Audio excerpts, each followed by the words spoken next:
Hey guys, it's finally 2020!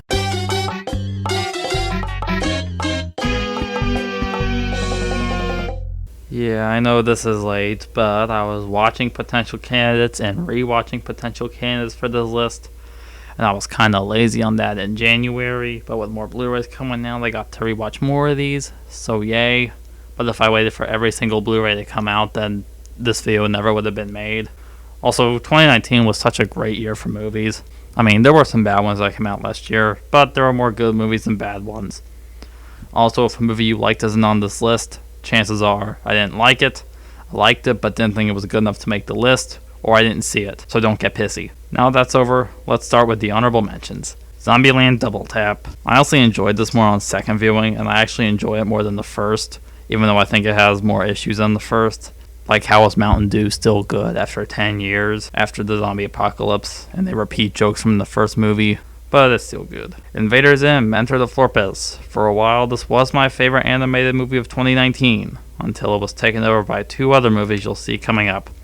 I mean, it's not perfect, it's got some inconsistencies with the show, some plot conveniences, but it's got everything a Zim fan would love. Midsummer, what makes this movie great is that it has no jump scares, and the scares we do have are good. It also has great acting, looks beautiful. I love the idea of a horror film set in daylight, even though it's not original. Anyone ever see those videos where you have to stare into the center of a spiral without blinking and then things will start warping? Yeah, Midsummer's like a 2.5 hour version of that. Also, is the director's cut good? Uncut Gems, easily the best performance I've seen from Adam Sandler, and it's nice to see a movie with him that doesn't suck. Also, gambling is a bad idea. Already reviewed that, so go watch that. Jay and Silent Bob Reboot. It's Jay and Silent Bob Strike Back, but better. If we're speaking objectively, this is the least deserving to be here, but I just had such a great time with it. Can't wait for Clerks 3. Knives Out. Despite knowing who did it, it's still awesome, even on second and third viewings. And rewatching it is a little obvious who did it. I'm pretty sure that Jaden Martell's character is supposed to make fun of Star Wars fans, and you can't convince me otherwise. If Rian Johnson's trilogy ever gets made, I hope everyone wears sweaters. And apparently we're getting a sequel focusing on Benoit Blanc. We don't need a sequel, but I do want to see more of Daniel Craig in this role. Shazam. For 2 weeks, this was my favorite movie of 2019, and I was pretty sure this would be on the list. But we have 3 more honorable mentions after this. This is my favorite film in the DCEU, and the only one I'd say is truly great. I mean, it has a couple issues, like it drags near the end, and Savannah isn't the most memorable villain. However, Billy Batson has a great character arc, unlike Carol Danvers, who can do no wrong. This is the true Captain Marvel movie. Klaus, a beautifully animated new take on the origin of Santa Claus. However, it can be a little predictable. I really hope we get more animated movies like this but in theaters, and maybe for a more mature audience. I Want to Eat Your Pancreas. When I first saw this movie, I didn't love it, but it's gotten better on rewatch. It's a beautifully animated movie about the relationship between our two main characters and celebrating life. I love life! If you haven't seen it, I would recommend it because I really do not want to spoil it. This is definitely my favorite animated film of 2019. Joker. This movie gets way more hate than it deserves. Is it derivative of Taxi Driver and The King of Comedy? A little. It actually borrows more from The King of Comedy than it does Taxi Driver, but that doesn't make the movie bad. I really only have a couple complaints with this movie. I wish they didn't show the flashbacks when Arthur was learning about his childhood, and I kinda wish it didn't end with Arthur in the asylum, but instead during the riots. I think that would have made the movie's ending more ambiguous. But other than that, Joker's a great movie, and Joaquin is one of my favorite Jokers. Also, I don't hear many people talking about how Joker and Michael Scott both danced to Rock and Roll Part 2. I loved all those movies, but they just didn't quite make the list. But now we can get to the important parts of this video, the actual top 10 movies of 2019. Number 10 is a movie I'm very surprised is at number 10. Number 10 is Rocketman. I pretty much always knew that this film would be on the list. I just didn't think it'd be at the very bottom. This movie does stuff similar to Bohemian Rhapsody, like it starts at the end, it's got the disapproving parents, the montage showing their success. But this movie does everything better than Bohemian Rhapsody because it's not a cleaned up version of the story that flat out lies to you. This is the best musicals of the year, and maybe one of the best musicals ever. The musical numbers are really fitting for their scenes, even though Taron Egerton doesn't really sound like Elton John, but he still does an amazing job with the music. Which reminds me, Taron Egerton gave one of the best performances of the year, and he wasn't nominated for this. This is why I hate the Academy. Everyone else is really good, such as Richard Madden and Jamie Bell. I don't have much to say, so let's move on. At number 9, I have Marriage Story. I could probably just put in the argument scene and move on to number 8, even though it's a great scene, but I won't. The scene where Charlie and Henry read Nicole's essay about Charlie's also a great scene. Both Adam Driver and Scarlett Johansson are amazing, and they both deserved Oscars for this. Everyone else is really good too. Already reviewed this, and I don't know what else to say, so I'll just move on. Coming in at number 8 is Avengers Endgame. So, this movie isn't as perfect as I thought it was on my first viewings. Actually, I think Marriage Story is objectively better than this because it has less issues, but I enjoy Endgame more. Endgame is an extremely satisfying but kind of flawed finale to the Infinity Saga, like the girl power scene, and there are some holes in the plot. Why doesn't Steve go back in time and return the stones one by one? How does Steve get old in our timeline when time travel doesn't work like that? Why doesn't Nebula tell anyone about Vormir? Also, why didn't Nebula just go back to the present after 2014 Thanos discovered her existence? Just so we could have that final battle that could have been avoided? So even though Scott was in the quantum realm for 5 years, but for him it was 5 hours, but why does Janet age 30 years when she's in the quantum realm? But other than that, this movie is an extremely entertaining, sad, heartfelt, and satisfying ending to this 11-year-long story. The final battle is one of my favorite movie moments of 2019. I will always love Captain America saying Avengers Assemble, and Tony Stark's death is really emotional.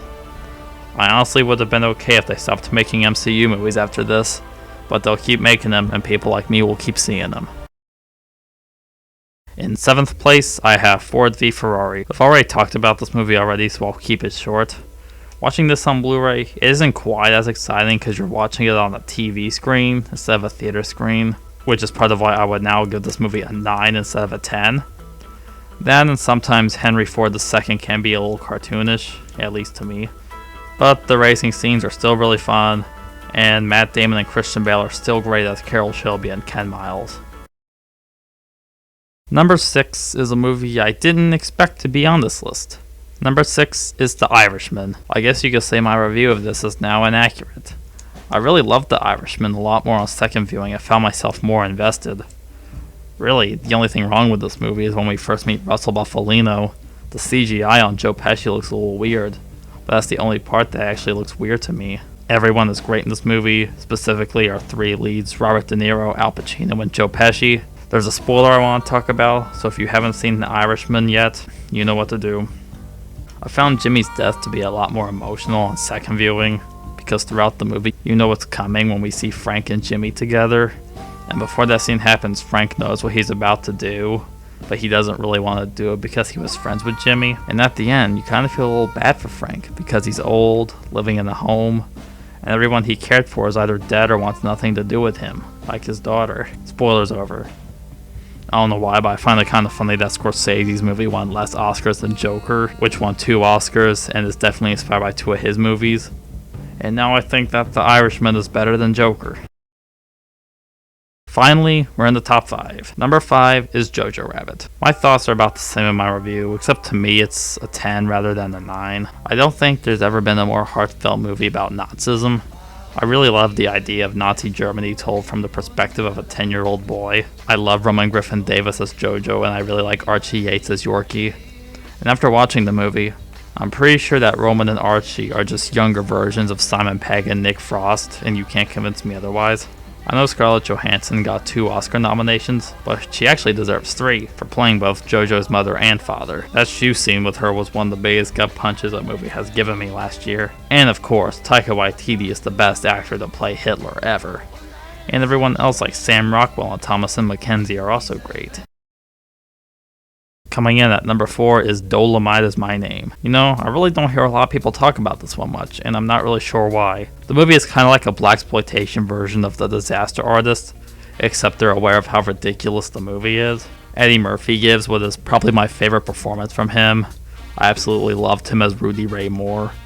We also have people like Craig Robinson, Keegan-Michael Key, and I didn't even recognize that Wesley Snipes was in it at first.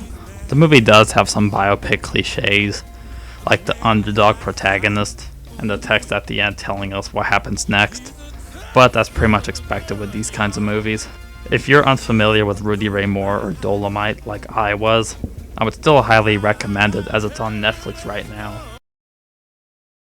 Number 3 is Parasite. Even though this movie is at number 3 and my second favorite of the Best Picture nominees, I think Parasite was the most deserving to win. There is literally not a single bad thing about Parasite. Not the story, the acting, not the music, literally nothing. One thing I noticed that there's no actual villain. I mean, the Parks are rich and rather naive, but they're not unkind. Also, I really like how the title Parasite applies to both the Kims and the Parks. The Kims for obvious reason, but the Parks basically depend on the Kims for everything. Also, I love that scene toward the end of the birthday party. I don't want to spoil it, but I'm pretty sure most of you have seen it already. So metaphorical. Number 2 was probably the best movie of 2019 objectively, but it's at number 2. Number 2 is The Lighthouse. Just like Parasite, everything about this movie is perfect. The writing, the acting, the cinematography, again, everything. I'm pissed this was only nominated for Best Cinematography, and while yes, it is great, it really deserved more than that. This movie deserved the Best Picture nomination more than 1917 and Little Women did. I don't know if I've ever seen the 4:3 ratio fit a movie better than this. It's like you're trapped on this island, and the black and white film makes it even more fitting for this time period. It's not just a pretentious art horror film, it's got fart jokes, and they actually worked. And apparently they were scripted. Apparently Robert Pattinson's voice was inspired by Willem Dafoe, so that should be interesting. Also, Robert Pattinson should have been nominated for Best Actor. He's great here. Also, Willem Dafoe should have gotten nominated for Best Supporting Actor because he's great and he farts a lot. I don't entirely get it. I've only seen it twice, and I'm not sure that I truly will get it. But I do like how Robert Eggers purposefully made this ambiguous so the viewer could form their own interpretations, and I cannot wait for The Northman or his upcoming Nosferatu remake. The Lighthouse is the best gay rom-com of 2019 and deserved more than Best Cinematography. Number 1. I'm sure some of you might know what it is. It's Once Upon a Time in Hollywood. I'm sure some of you have seen this coming. Now, can I see why some people may not like this movie? Yeah. I can get why some people think it meanders or that Sharon Tate didn't have much of a purpose, but honestly they don't bother me. The only thing that kind of bothers me is that it has too much feet. I don't know how controversial of a statement this is, but this movie has a more satisfying conclusion than Avengers Endgame. Endgame had a very satisfying conclusion with the Avengers defeating Thanos, but the Manson family were real people and deserved what happened to them in this movie, and this is exactly how that night should have gone down. Leonardo DiCaprio and Brad Pitt are some of the best they've ever been, and even everyone else who doesn't get as much to do as them are great as well. One thing I love about this film is that it's not a revenge plot or like Tarantino's other movies. It's a simple film about an actor realizing his career is about over, but you can't have a Tarantino movie without the very over-the-top and violent conclusion, and this movie does not disappoint. This is definitely a personal film for Quentin, and hopefully it's not his last, but he said he would retire after his 10th film, and this technically is his 10th, but he counts Kill Bill as one movie, so it's his 9th, I guess, and it looks like a Star Trek movie's not happening. Well, my Best Picture ranking at the end of my Little Women review is so inaccurate now. So yeah, those were my top 10 favorite movies of 2019. Hope you enjoyed, and tell me what your top 10 were, and I'll see you soon with my worst of 2019 list.